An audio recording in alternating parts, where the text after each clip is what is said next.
the Dawgs Podcast with your hosts, Blake Reneker, Justin Charles, and Josh All.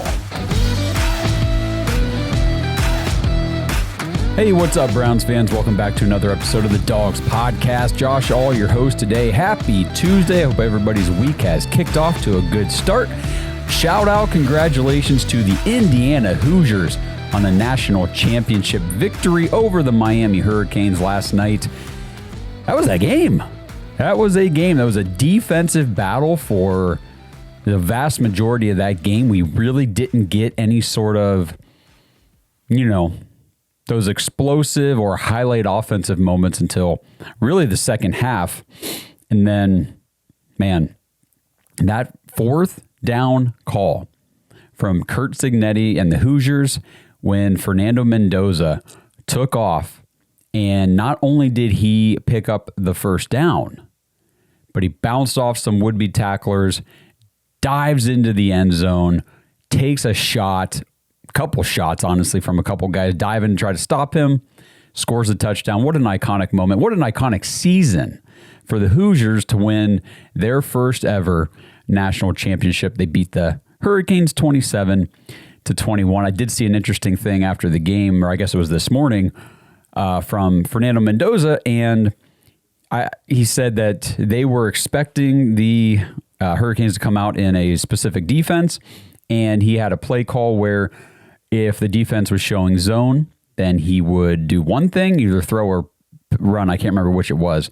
And then if it was man coverage, he was going to do the other. So I think it was if it was zone, he was going to throw, and if it was man, he was going to run. I can't remember exactly. I think that's what it was. Anyway, and he came out and he said, so what they did is half of the defense dropped in zone and the other half went man. And that was his pre-snap read. And he said, you know what, screw it. I'm betting on myself. I'm taking this thing.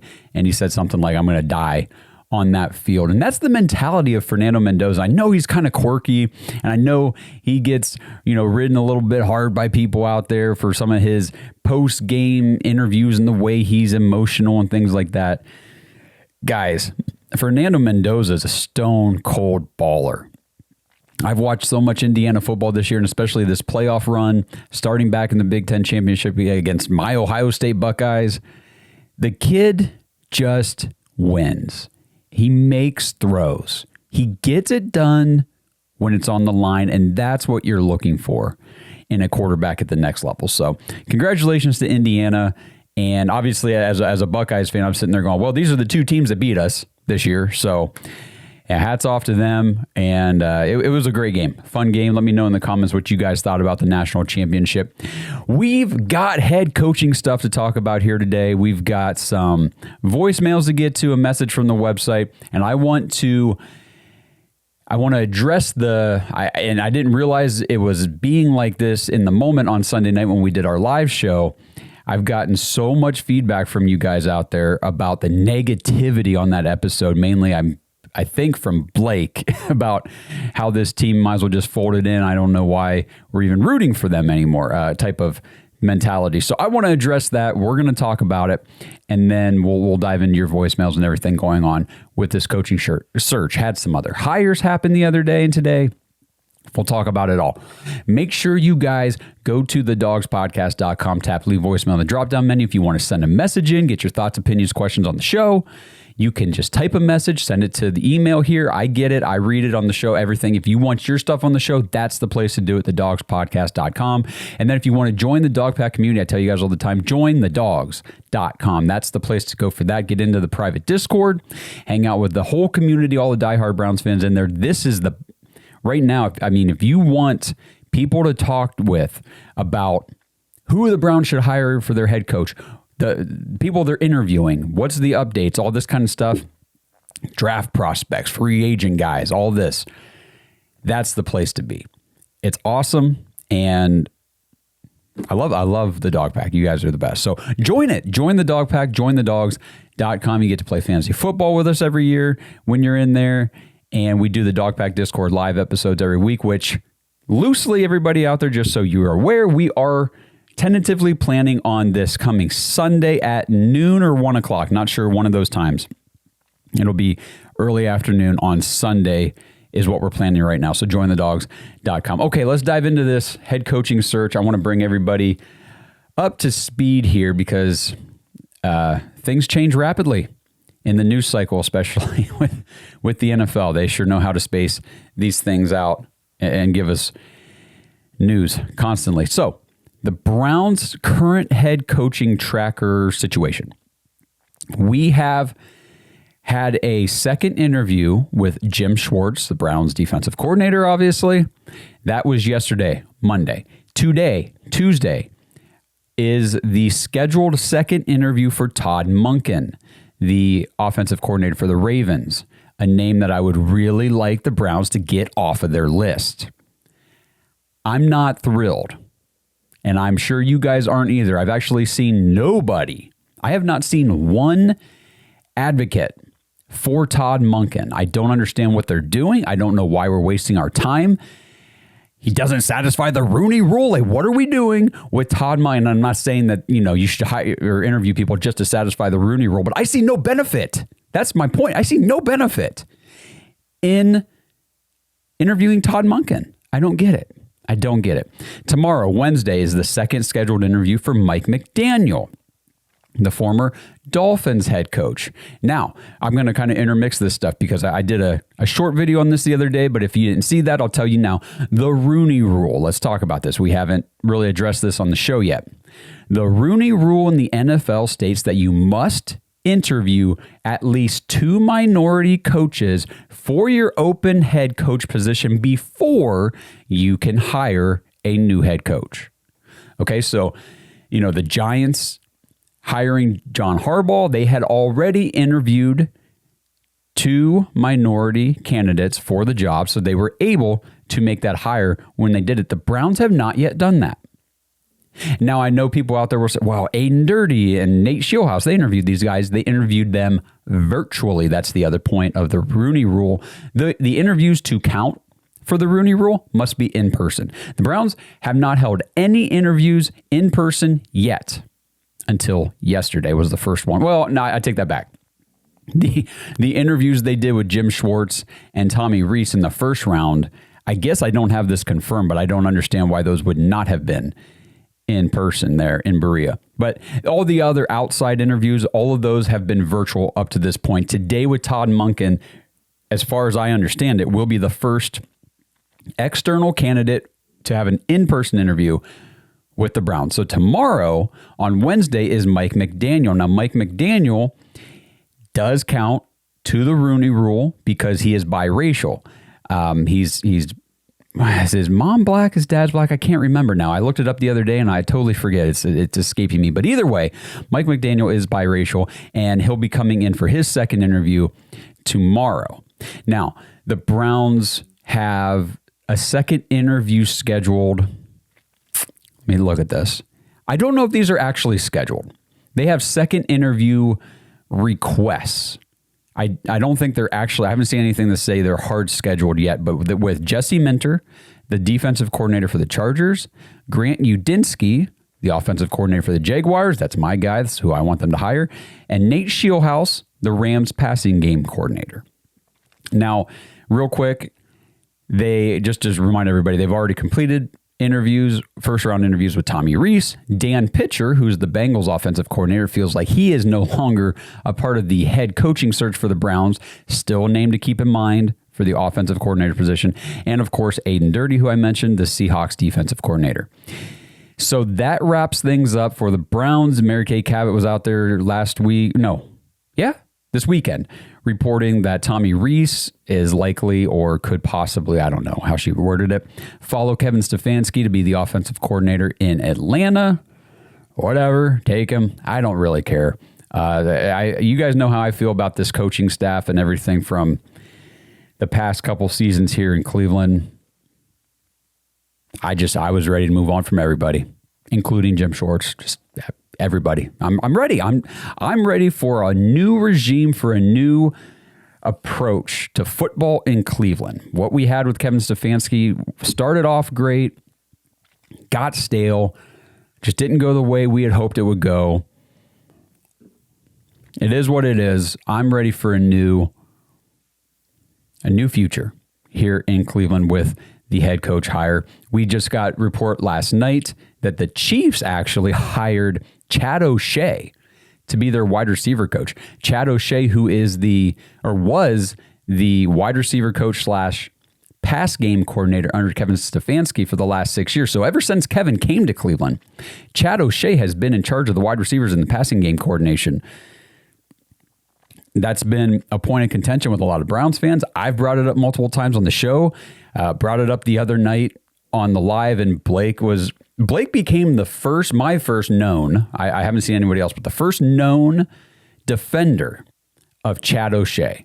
I think everybody else is like, good riddance, get the fuck out of here. I'm tired of just watching wide receivers do nothing for this team. The two areas on this team that suck the most, wide receiver and the passing game. And that guy was the only position coach to keep his job the entire tenure while Kevin Stefanski was here. We fired everybody else at all the other offensive position coaching spots and brought in new guys and things like that. Chad O'Shea stuck around the entire time. Crazy, but he's gone now. So I said on social media, what am I missing that the Chiefs wanted him? We'll see. We now get the opportunity to see. How does Kevin Stefanski do in a different organization? How does he do with the Falcons? He's got players. And I see all these. Now I'm already seeing the post. Well, if he can just get his quarterback. Oh my gosh, I'm so sick and tired of hearing just get the guy his quarterback. We did. We got him Dylan Gabriel. Which, by the way, I hope the Falcons somehow swing a trade. I said this the other day. It would be such the Andrew Berry specials are trading a backup quarterback for a 5th round pick or a late round pick swap. So maybe the Browns move up in the 6th round and send a 7th round pick to the Falcons with Dylan Gabriel, because that's Stefanski's guy. We got no use for him. I'm not trying to be mean about Dylan Gabriel or anything, but we really picked 94 in the 3rd round. Could have had Xavier Watts, could have had Jared Wilson. We took Dylan Gabriel. Oh, man, it still gets me fired up, but who knows? Maybe Andrew Berry can undo the wrong with that pick by getting him back on the team with Stefanski in Atlanta. We'll see. We'll see how that goes. All right, so that's where things currently stand with the Cleveland Browns head coaching search. That's the plan for the week. So I guess just to recap real quick, because I kind of went through a bunch of things there. The 6 second-round head coaching candidates for the Browns: Jim Schwartz, Todd Monken, Mike McDaniel, Grant Udinsky, Jesse Minter, and Nate Scheelhaus. I can tell you right now who I would eliminate immediately off of that list of 6. My personal top, if those are the 6 guys that are left, here's how it goes. I want Todd Monken, obviously, off this list. Goodbye. Jim Schwartz, I love you. You've been a great defensive coordinator. I don't want you to be the Browns head coach, so he's off my list. Jesse Minter, we talked about this on Sunday night. You were in Michigan with Jim Harbaugh during the cheating scandal. I don't want you. I don't want anything to do. I don't want a defensive coach to begin with. I don't want a defensive head coach. Goodbye. You're off my list. So that leaves Mike McDaniel, Grant Udinsky, and Nate Scheelhaus. Now, I know Blake was just poo-pooing all over the young head coaching candidates and everything the other night. In my opinion, this is how you get that next decade plus long head coach to really revitalize and turn around your organization, is to identify, find, and take the shot on a young up and coming guy that we don't know what he's capable of yet because he hasn't done it. I like Mike McDaniel to an extent. Of my final 3 out of these 6, it goes, number 1 is Grant Udinsky. That's who I want to be the next Browns head coach. And then for me, number 2 is Nate Scheelhaus. Let's do it. Let's take a shot on the young up-and-coming mind, because we don't know what he's capable of. It might blow up in our faces and he might suck and we're firing him in 2 years. I don't know. I mean, Robert Saleh just took the head coaching job in Tennessee. He was with the Jets from 2001 to 2004, had like a 357 win percentage over the 4 seasons he was there. But they took a shot on a young up-and-coming defensive guy to come lead their team, and it didn't work. It didn't work. So they fired him. They moved on. He's getting another shot now elsewhere. But this is how the NFL goes.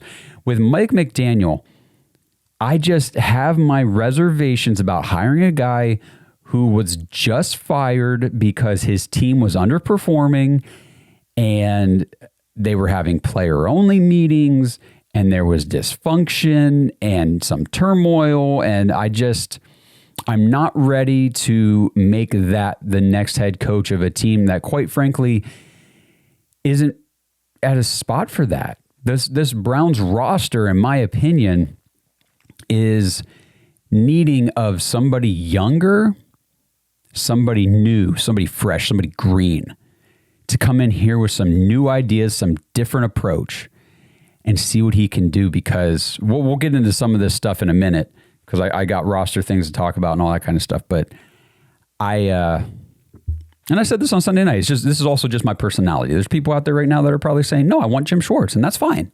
I'm not saying you're wrong if you want Jim Schwartz. I'm just saying, me personally, I don't. My personality is much more, let's see what the young, unproven guy has.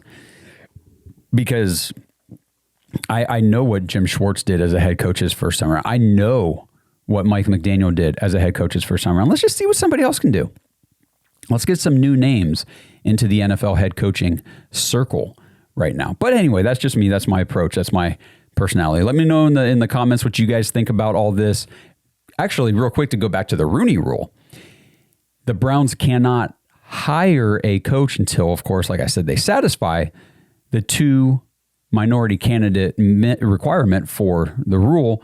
And right now, the only 2 minority in-person interviews they have scheduled is Mike McDaniel and Nate Scheelhaase. Nate Scheelhaase, they cannot interview until Monday of next week because the Rams are playing in the NFC Championship game on Sunday. So they can't interview him this week. They have to, and I'm not saying they will interview him on Monday. They can't interview him until at least Monday. And does he really want to come all the way to Cleveland for an in-person interview the day after the NFC Championship game, win or lose? I don't know. We'll see. It'll be early next week if they get to that point. The only way they can hire a coach this week, based on their interview schedule, is if they hire Mike McDaniel. Because then, obviously, if you're hiring a minority coach, you don't need to satisfy the rule. You can just hire him. So Mike McDaniel is the only head coach that could possibly be hired this week. Otherwise, if we're not hiring him, we got to wait until we interview Nate Scheelhaase next week. I'm seeing a whole lot of stuff about, Mike McDaniel has interviewed for a ton of offensive coordinator jobs. That might be a better fit for him. I don't know why Mike McDaniel would want to come coach here. Not many people get more than 2 head coaching stints in the NFL, especially if one of them wasn't great. A guy like Mike McCarthy might be getting another opportunity in Pittsburgh with the Steelers. That's kind of his main focus right now, I was reading today. But he also had a long, extensive history of success in Green Bay. Mike McDaniel doesn't have that. And if he comes to Cleveland and has another, burnout couple seasons here, he's probably done. So he's got to be smart about what opportunities he takes as well. I said the other night, I think the Cliff Kingsbury route for Mike McDaniel is much more, that just makes more sense for him. That would be more beneficial in my opinion. So be a head coach. It didn't work. It kind of failed. Go be an offensive coordinator somewhere, revitalize an offense, a team, a young quarterback, whatever, get your name back in the head coaching ring and then go do your second stint after that. And I think he'll have that opportunity. This episode is sponsored by Kalshi. Browns fans, are you ready to put your money where your predictions are? With Kalshi, America's #1 regulated prediction market, you can legally trade on events that actually matter to you. And the best part is you don't need to predict specific stat lines and compile a 7-leg parlay to win big. With Kalshi, the objective is either yes or no. Which team will win the Super Bowl? Who will be the next head coach of the Cleveland Browns or whatever other team is looking for a head coach? Will Fernando Mendoza be the first pick in the NFL draft? You can put your money on these predictions and more with Kalshi. If you want to try it out, Kalshi is giving $20 to anyone who signs up at kalshi.com/Dawgs, DAWGS, and trades $100. And right now, I believe there's a promo going on for $10 if you just sign up with kalshi.com/Dawgs, even without trading the $100. So get away with disadvantageous sports books and dive into real world outcomes with real-time odds and real payouts. Head over to kalshi.com/Dawgs, DAWGS, or click the link in the description below to get $20 when you trade $100 on Kalshi. That's Kalshi, because why shouldn't you get paid for being right? So just to recap, too, what else is going on in the NFL? I mentioned today came out Robert Saleh, the 49ers defensive coordinator, just took the job for the Titans. So that's the route they decided to go. That's another team off the board. Obviously, John Harbaugh with the Giants, Kevin Stefanski with the Falcons. And then the fourth team, which this news actually came out last night, Jeff Hafley, the defensive coordinator for the Packers, will be the new head coach for the Miami Dolphins. So we've got 10 teams looking for new head coaches this year. 4 of those spots are filled. Now, if you watched the show Sunday night or listened to it the other day, we were talking about there being 9 spots. 9 teams this cycle looking for a head coach, and a new team. The 10th team emerged yesterday, and I'm not going to talk about it. I'm going to let my buddy Adam talk about it. Hey boys, this is Adam here in El Paso. I just wanted to call about some news that just came across my feed. Sean McDermott is fired in Buffalo. That's right. Sean McDermott, 98 wins, 50 losses, a 500 playoff record, 5 AFC East title games. That coach just got fired in Buffalo. And as much as I respect that Buffalo probably wants to win a Super Bowl and this is the way that they feel they're going to go about it, I feel like their loss has just turned into a Cleveland opportunity, and we'd be stupid to pass up an interview with such a talented coach. I want to hear your guys' insight on it and where you guys think this person would sit in the level of precedence that you guys have previously mentioned in other episodes. But yeah, give me your guys' take on it. I'm excited, and I hope Cleveland seizes this opportunity. All right, Adam, as he said right there yesterday, the news broke that the Buffalo Bills had fired head coach Sean McDermott after the Bills' loss in Denver on, I guess that was Saturday in the divisional round. Sean McDermott, and like Adam said there, a 98-50 record, a 662 win percentage over his, 9 seasons. 9 seasons with Buffalo. Started in 2017 when he was 43 years old. He is now 51, finished up here in 2025 and done. And now becomes immediately the top coach available right now for all of these openings. Don't expect to see anything about the Browns having an interview lined up with Sean McDermott. Just don't expect it. You know, we talked about this with John Harbaugh. Just take him off the radar. Take him off the list. It's a non-factor for the Browns. Sean McDermott's not coming to Cleveland. Okay? And I know there's history there. Back in 2016, I believe the 2 finalists for the head coaching gig in Cleveland were an unknown, up-and-coming, young defensive guy named Sean McDermott was one of the 2 finalists. And the Browns, at the last minute, because I believe they were planning to hire Sean McDermott, and I forget how everything worked out in the comments. You guys go ahead and remind me if you remember better than I do. The Browns went instead with a coach who had some previous head coaching experience, although it wasn't great. A guy who was the up-and-coming, or not up-and-coming, I shouldn't say, but like he was regarded as the top offensive mind. I'm not trying to draw unfair parallels here. I'm just saying this situation reminds me a little bit of how people are looking to Mike McDaniel. Like he was a previous head coach. He didn't have the success they were hoping he would, but he's a brilliant offensive mind. Well, that's what the Browns hired in 2016 instead of Sean McDermott. They picked Hugh Jackson. Hugh freaking Jackson. And we all know how that went. Not well, not good. Actually, it didn't even go bad. It went horrendously. Or just, bleh.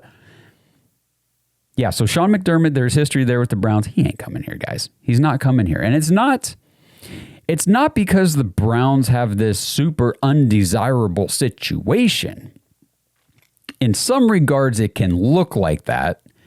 And I guess I could talk about that real quick in a minute. But it's more to speak to the other openings that are available. For a defensive-minded coach like a Sean McDermott, yeah, sure, the Browns have this great defense, all these great defensive players and all this kind of stuff. That would be awesome. We don't really have the offense figured out whatsoever.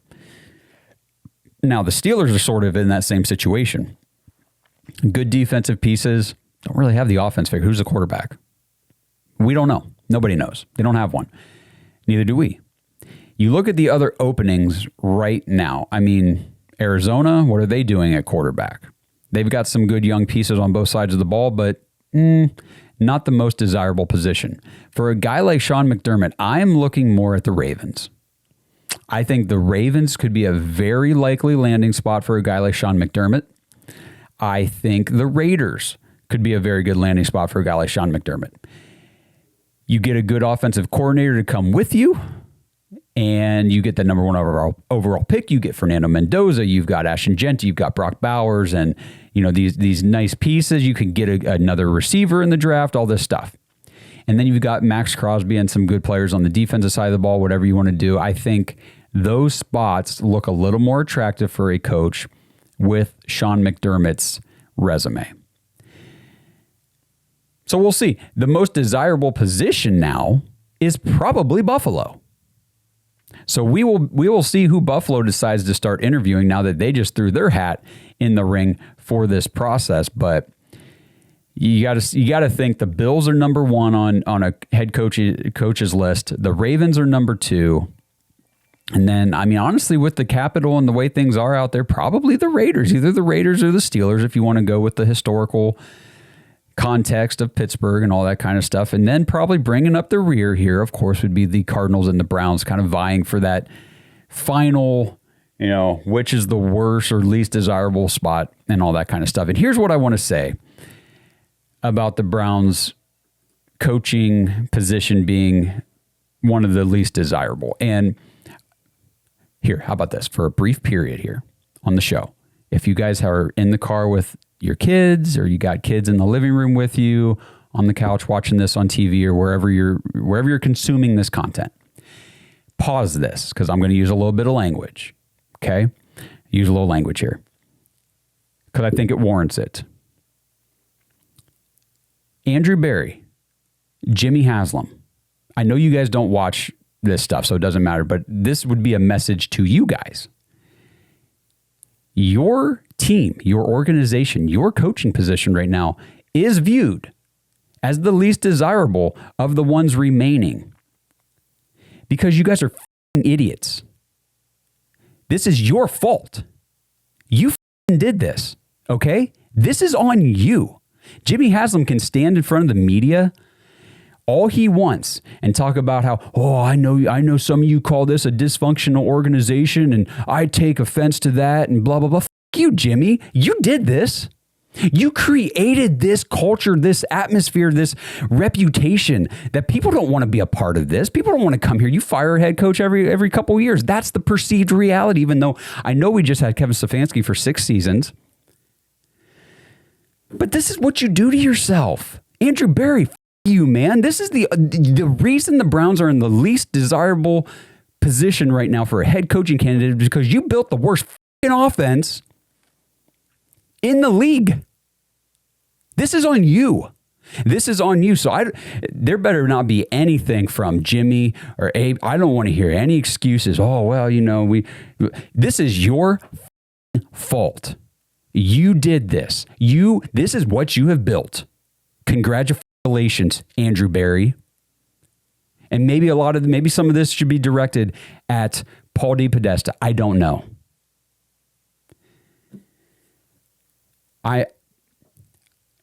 We're going to do this one more time here with Andrew Berry. If this shit doesn't get fixed or look like it's on a clear trajectory to being fixed, he better be gone. He better be gone.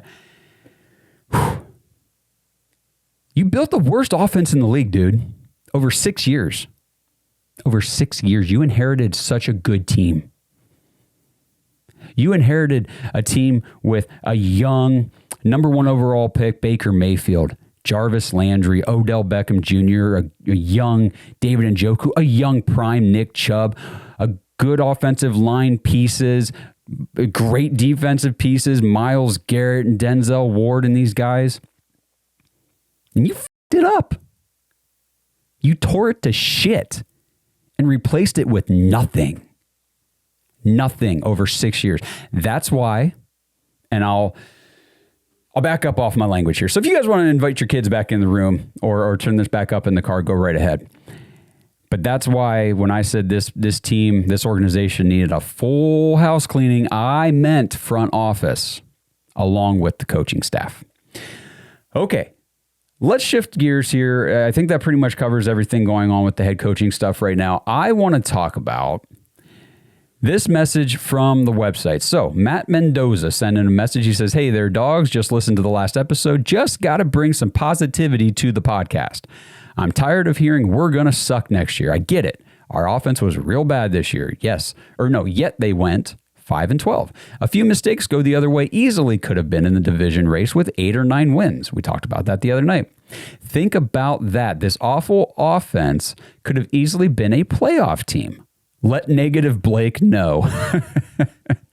I will. So I don't think we are going to be real bad next year. We got Fannin, Sanders, Judkins, Bond looks promising. Also, just a few good moves this offseason, a couple of linemen, drafted true number 1 wide receiver, and we are right there. Something I haven't heard much about is going and getting Alec Pierce from the Colts. Well, you don't have to get him from the Colts. He is going to be a free agent.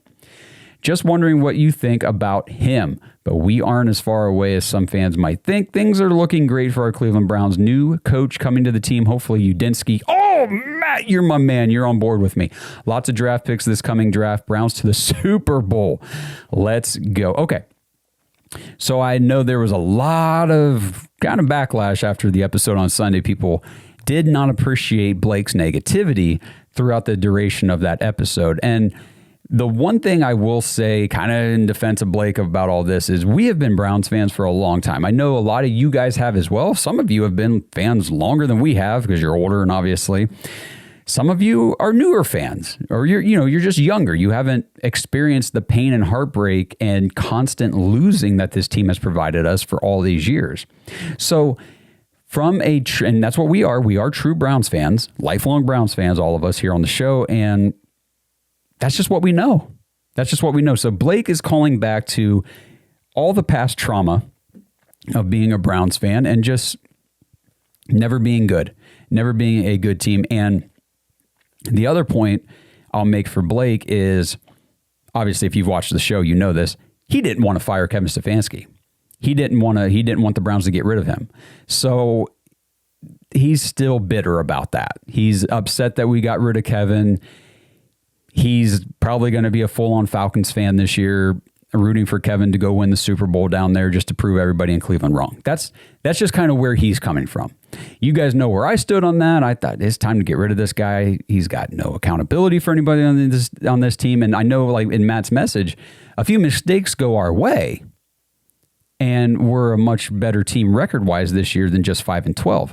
Well, a lot of that stuff was, it goes on coaching. It goes on the head coach.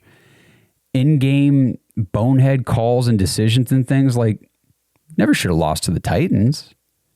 Why did we lose to the Titans? Why did we lose to the Jets?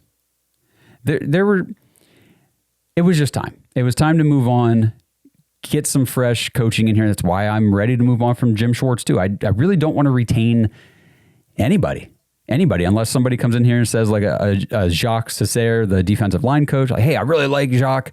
I want to keep him. I like the work he's doing with the defensive line. That's cool. Or if we get a young offensive guy comes in here and says, yeah, I'll keep Jim Schwartz. I like him. I think he's a good defensive coach. Let's go. Then I'm okay with it. But to just force it, I'm not there. I'm not there. So let's talk about a little positivity here with the roster. Matt, I do agree with you. Absolutely. I do agree that this team could be a lot better in 2026 than it feels like coming off of 8 wins over 2 seasons.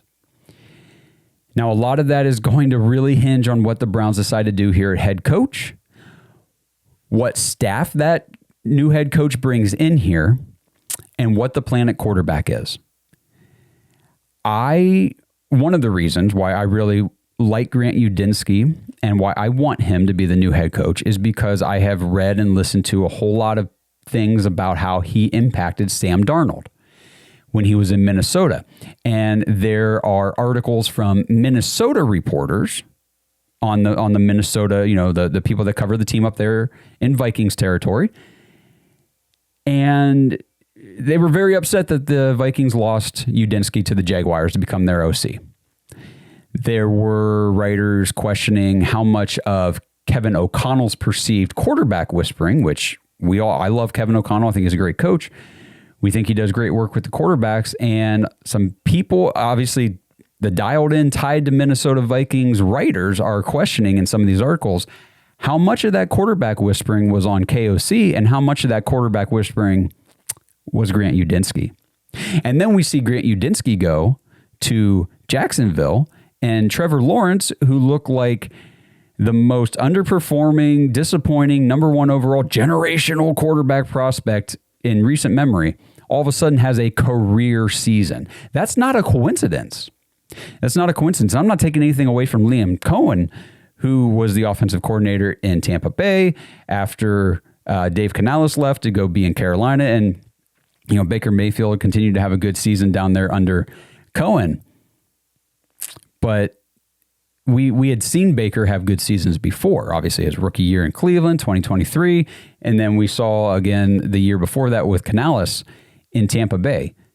We never saw Trevor Lawrence have a great season before until this year.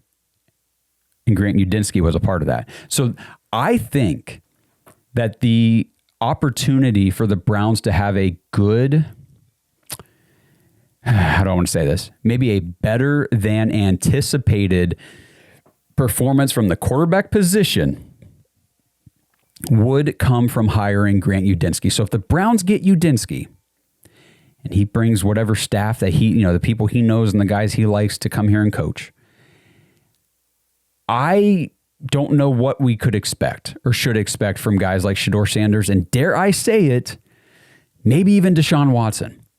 We'll see. But I have hope, optimism, and more faith, maybe than I should. Maybe I'm just a dope. Maybe I'm just putting blind faith into something. I don't know. But I feel like Grant Udinsky would have the most potential to get the most potential out of our quarterbacks. From what I saw from Shedeur Sanders this season, it's so hard to evaluate.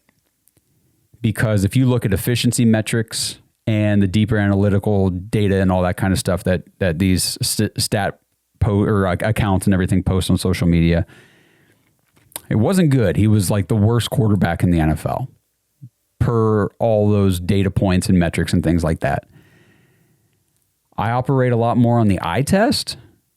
Kid can play football. He can play quarterback at the NFL level. He can make some nice downfield throws. He can layer his passes. He had the worst offensive line I've probably ever seen play football in the NFL. He had the worst wide receiver core you could possibly give a rookie quarterback to work with. He had no run game. And Blake attributes pretty much all of the offensive deficiencies on the personnel.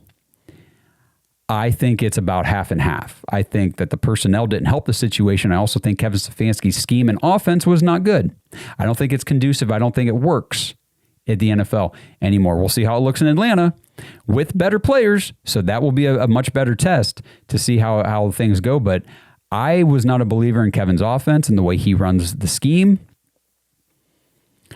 I'm ready for a new up-and-coming offensive mind to come in here and let's see what we can do, because I think we do have the pieces. And I think, like Matt said here, another good offseason, a good draft, get some free agents in here. Things could be looking much better for the Browns in 2026 than it might feel, again, coming off of 8 wins in 2 years. That doesn't feel good. That doesn't feel good. Got to get the right players in here, and we got to get the right leaders. That's key. So we'll see. We'll see. We'll obviously keep you guys posted on everything that's going on with the Browns and who they decide to hire and how that's going to impact the team. And then it's time to dive into draft prospects and all that kind of stuff, which is going to be a ton of fun. This episode is sponsored by ISSA. Browns fans, if you're into health and fitness, have you ever wondered how you could maybe turn those hobbies and your passion into an actual career? If that sounds interesting to you, then ISSA has the opportunity you've been looking for. ISSA is the International Sports Science Association, and they can help you become a certified personal trainer in as little as 3 months. And right now you can get $100 off your certification when you sign up through our link, joinissa.com/Dawgs, DAWGS. Now, certifications are 100% online, self-study, and self-paced. You can study anywhere from your phone, tablet, or computer. And the final exam is open note, open book, aka piece of cake.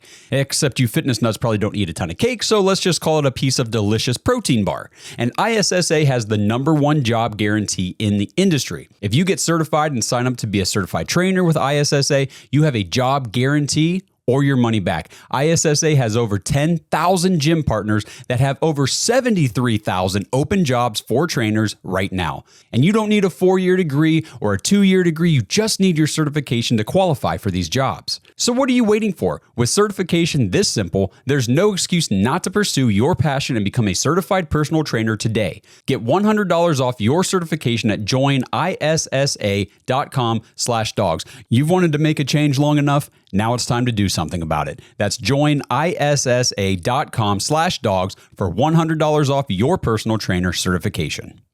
This episode is sponsored by ButcherBox.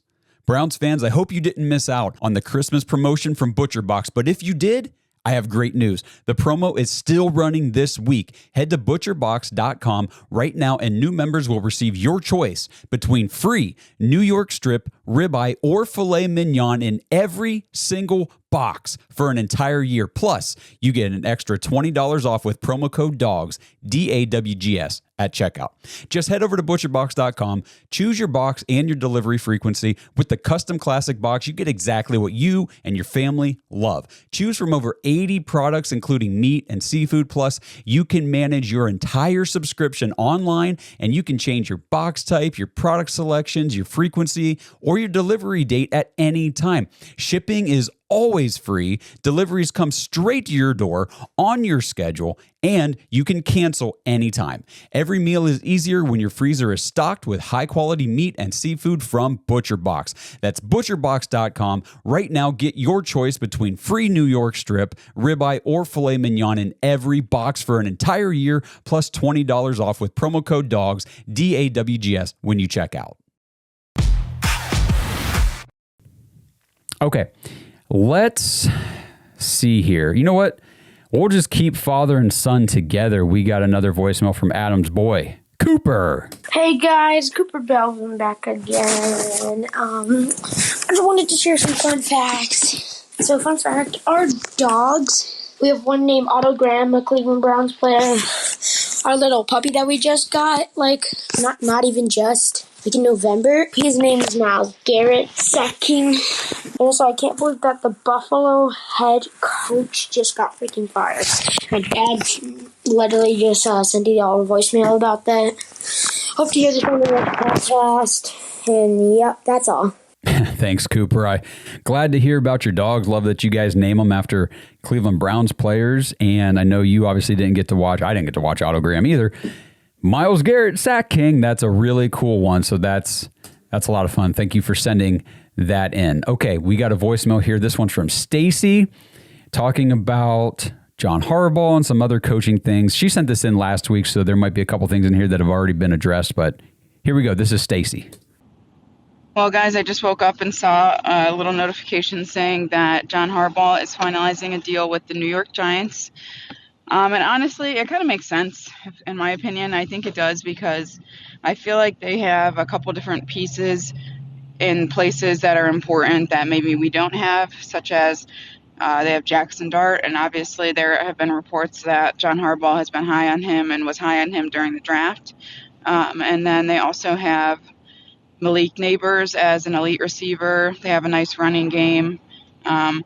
We have a good running game, obviously, with Q, but it's just I think our quarterback and our receiver position are just a little bit too up in the air for a coach like John Harbaugh to want to come here and coach, which is fine, and that makes sense, and it was kind of what I was expecting anyways, so my hopes were not super high with Harbaugh.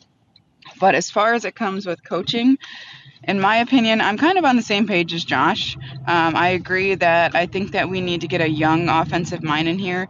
I don't like the idea of having a defensive coordinator as our coach just because obviously that's not the side of the ball that we're lacking. So I think that if we get a good young offensive coach in here, his first time coaching, it could be something special. So I do like the idea of that, and hopefully that's the route that the Browns end up going. I'm not a huge fan of McDaniel, so I'll stay away from him. But I just wanted to say it is a positive, too, that John Harbaugh isn't going to anyone in our division. He could have gone to the Steelers, and he's not going there, so that's good. And it also means that Kevin Stefanski is not going to the New York Giants. So in my opinion, I think that's a good thing. I would have been a little annoyed seeing him go to the New York Giants and playing with Jackson Dart, a rookie quarterback, and just making him look like the best thing in the world. So I think it's a positive all around. I think that this opens the door for us getting a young offensive line, which is exactly what I think we need.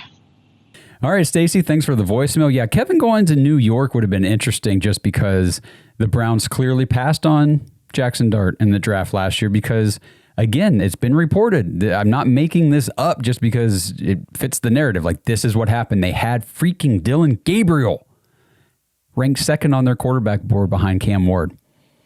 So if that's and if you guys remember, the Browns spent so much time last year with these quarterback prospects. And yeah, that's the evaluation they came away with. So there's where my skepticism comes from with this team trying to evaluate the quarterback position is that's what you guys came away from? Everything? Dylan Gabriel, better than Jackson Dart, better than Shedeur Sanders. Okay. Better than Tyler Shuck. Okay. Whatever. We will move on from that. So, Stacy, thank you for the voicemail. Let's move over here. This one is from Matthew. I don't know if this is the same Matthew from the website or not, but let's hear what Matthew has to say. Hi, it's Matthew from Chicago. There's a couple of questions I wanted to ask you. Do you think Luke Wilbur will be on the starting O-line next season? And do you think Isaiah Bond could have a bigger role on the offense? All right, Matthew, thank you for the quick, short question. I appreciate that. Yes, I do think there's a possibility that Luke Whippler is on the starting offensive line for the Browns in 2026. Why? Because it's very hard to bring in 5 completely new starters at the offensive line position because free agency, draft, you're competing with all the other teams that want to add offensive linemen to their roster. You don't just get the pick of the litter to just build up your offensive line. We don't have unlimited money. We don't have unlimited draft capital. So we have got to make it work with guys that have shown capability to do so. And I think Luke Whippler has shown that. I think there is a possibility he is the starting center, or maybe he scoots over and plays one of the guard positions if we get a Tyler Lindenbaum in free agency or something like that. I don't know. But right now I would have to say that you could probably go ahead and pencil him in as a starter on this offensive line in 2026. Isaiah Bond having a bigger role? Yeah, absolutely, man. I do. It's just tough. Just like I said, it was tough to evaluate Shedeur Sanders truthfully on this offense. It was tough to evaluate a guy like Isaiah Bond. He's playing in a mediocre offensive system with not the best quarterback play most of the year. You got Joe Flacco. Dylan Gabriel was also, Isaiah Bond's role in the offense as a deep threat, as a field stretcher, might as well have been nothing. With Dylan Gabriel, couldn't throw the ball past 10 yards. Isaiah Bond didn't become relevant until Shedeur Sanders got into the games and started chucking the ball down the field and hitting him for some deep connections. So, yeah, I think Isaiah Bond will be more involved in 2026. I think he's a good young player. He's got a lot of talent. He was like a fringe second, maybe third round projected pick. I know at one point in the offseason last year, it was maybe a fringe first round pick, but I think it would have been second or early third if he had not had the sexual assault allegation thing going on and all that forced him to go undrafted. But I do think the Browns have an opportunity with a guy like Isaiah Bond for sure. So thank you for those questions. And our last voicemail today is from Aiden. Hey guys, what's going on? It's Aiden from Indiana, and I'm coming at you after the news that Dante Moore is going to be staying at Oregon for another year. And of course, that's going to change up a lot of mock drafts. And of course, it might even change up Cleveland's draft in the long run because New York could be likely to take a guy like Arvell Reese or maybe even a Ruben Bain or something like that to beef up the defense a little bit, or another offensive option, like maybe they take a receiver. So it definitely is pretty big in terms of how important this Browns draft can be. And if a guy like Carnell Tate isn't available at the 6th pick, how exactly is that going to switch up? Are we going to end up going with offensive line? Because if I'm being honest, if a guy like Spencer Fano or Francis Mauigoa, I think I'm saying that correctly, is available and Carnell Tate isn't, I would honestly take him. I would take them over Jordan Tyson just because of the injury history and everything. And, of course, we can use our 2nd-round pick to go after a receiver like Denzel Boston or Kevin Concepcion. Obviously, it changes a lot of things for the Browns, and I think that the head coaching search will also probably change draft intentions. But let me know what you guys think, and have a great rest of your day. Bye. Great questions there, Aiden. Thank you very much for the voicemail. I don't want to get in the mindset of using the 2nd-round pick 39, on a wide receiver and hoping that guy is our new wide receiver 1, because that doesn't really happen very often in the NFL draft. You want that wide receiver 1, that alpha dog type guy receiver, you get him in the 1st round, and usually you get him earlier than later. That's just, you play the odds on that one. So for me, while I like Spencer Fano and Francis Mauigoa, which I learned last night, it is Mauigoa, not Mauigoa. The G acts as like a GN, like the word gnome. So it's Mauigoa. I like those guys. I like those tackles a lot. There are other tackles that you can get, like a Caleb Lomu, some of these other guys. A little bit later in the 1st round, we do have pick 24. We've got a crap ton of picks, guys. We've got 10 or 11 freaking picks this year. We're not using all of those on rookies in the draft. We can't. We already have way too many now. You know, we're rookies, now going to be 2nd-year guys on the team in 2026. We cannot afford to have damn near half of the roster be rookies and 2nd-year players. We can't do that. So the Browns are going to use some of those picks to move around the board. You could move up from 24 if you need to secure a tackle at pick 21 or 19 or something if you needed to. At 6, if Carnell Tate goes to the Titans or the Giants before we get to pick, I am 100% okay taking Jordan Tyson.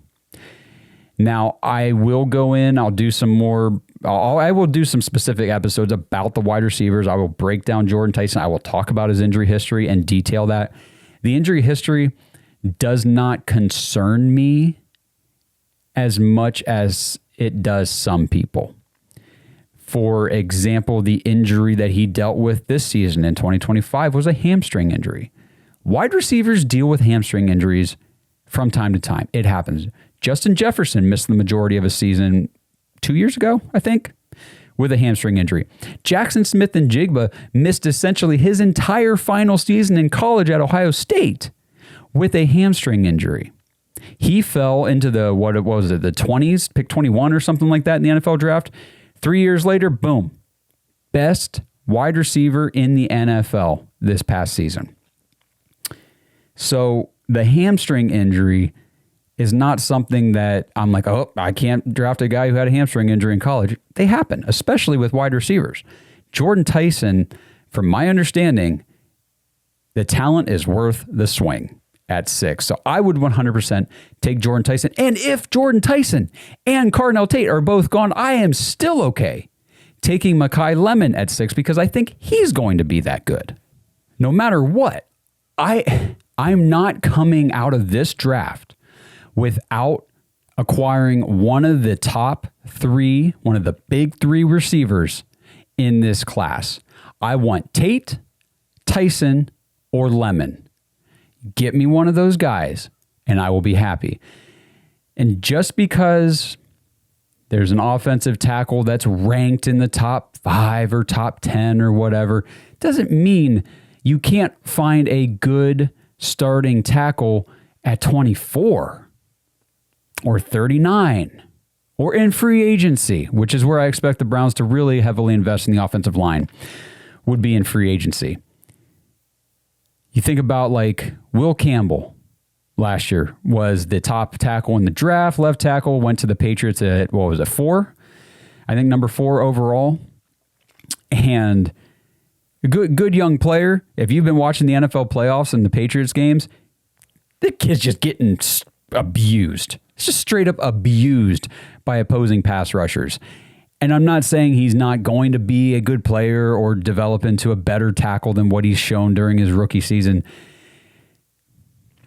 But you can find good offensive linemen later than you can find elite wide receivers. That's where I'm coming from. You guys know that. If you've watched this, you know. And like, I'm in second round, I'm great if you want to take an Elijah Surratt or an Omar Cooper Jr. or something like that from Indiana. I want one of those Indiana receivers, but I want them paired with one of my top 3 guys, Tate, Tyson, or Lemon. And I don't even know if that's my order. And I was all about, Tate no matter what. There's things I read and see, and I've got some stuff to talk about when we do our prospect shows about Jordan Tyson that I'm like, I kind of want him over Tate. There's stuff about Mekhi Lemon that I say I kind of want him over both those guys. That's why I say just give me one of them. Just get me one of those kids to play wide receiver for what I hope to be a brand new Grant Udinsky or Nate Shieldhouse offense with Shedeur Sanders coming into his second season with some better coaching, better guidance, and everything else to help this offense improve in 2026. All right, guys, so thank you for tuning in today. That's all I got for you here. Drop anything you want to talk about, any thoughts, opinions, feedback in the comments. Was I a little more positive today, or did I stick in the negativity lane with Blake like the other night? You guys let me know. I'm trying to obviously be more open-minded because, again, I do think that a new coaching staff, an opportunity to bring in new players in free agency and to fix some things through the draft and all that kind of stuff, there's a possibility that the Browns are much improved right away in 2026, which is another thing I find interesting how negative Blake's being right now about the Browns, because all year, all he said constantly was one more good offseason and this team will be more competitive in 2026 than people might think. He has said that multiple times on this show. So for him to now be saying they're just going to suck again no matter what is interesting. And guys, I really do think it's tied a lot to the fact that he didn't want Kevin to be fired. I really do. And I know there's people out there that liked Kevin, were Kevin defenders, didn't want to see him go. And there's a lot of you guys out there that were like me and said it's time to move on. I think both things can be true, where Kevin is a decent football coach and at the same time just needed a change of scenery. I don't think he wanted to be here anyway after this. And I think the Browns need a change of scenery as well. So works out for everybody, in my opinion. And now we get to continue on with the head coaching search. So stay tuned in, plugged into the show here so you don't miss anything. Follow us on all the social media apps. At the Dawgs Podcast is the handle everywhere. We'll keep you guys updated on all the news and happenings throughout the week. I do have mock draft for the Browns, mock draft 2.0 coming up later this week for you guys. So stay tuned for that as well. I'm going to try to do more like in the first mock, I just did the Browns' first 5 picks. I'm going to try to get further into the draft this time, get some more prospect names and everything out there for you guys so we can all learn together who some of these players are going to be that the Browns could and maybe should have some interest in as we get closer and closer to April, which it's crazy talking about that here on January 20th, but time flies. And before you know it, it's going to be February, and then that's a short month, and then all of a sudden we are just 1 month away from the draft. I'm not trying to wish time away. I'm just telling you, this is how it goes. So stay tuned for everything here on the Dawgs Podcast. Appreciate you guys calling in, leaving voicemails. TheDawgsPodcast.com is where you can do that. If you want to join the Dog Pack community, join TheDawgs.com. Go support the show. That is a great way to do it, and it also gives you access to the Dog Pack community, where it's just an awesome place to be. Love you guys. Have a great week. We'll talk to you later. Stay tuned in again for that mock draft episode coming later in the week. Let's go, Browns. Thanks for listening to another episode of the Dawgs Podcast. Make sure you subscribe on YouTube and follow us on Twitter at the Dawgs Podcast. Get your thoughts on the show at thedawgspodcast.com.